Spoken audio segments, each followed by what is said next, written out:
ایک زمانے میں ایک طاقتور بادشاہ حکومت کرتا تھا۔ اس کی رانی بہت نرم دل اور اللہ سے ڈرنے والی عورت تھی۔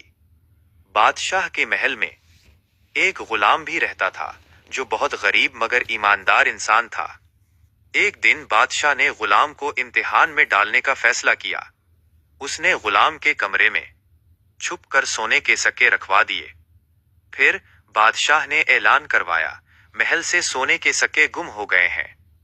سب لوگوں پر شک ہوا مگر غلام خاموشی سے اپنے کام میں لگا رہا۔ جب تلاشی ہوئی تو سکے غلام کے کمرے سے مل گئے۔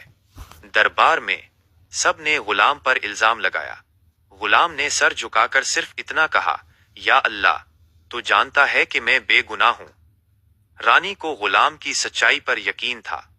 اس نے بادشاہ سے نرمی سے کہا، جو اللہ پر بھروسہ کرتا ہے وہ چوری نہیں کرتا۔ آپ پھر سے تحقیقات کروائیں۔ بادشاہ کا دل پگھل گیا۔ اس نے سچ قبول کر لیا کہ یہ اس کا امتحان تھا۔ بادشاہ کو اپنی غلطی پر شرم آئی۔ اس نے غلام سے معافی مانگی اور اسے آزاد کر دیا۔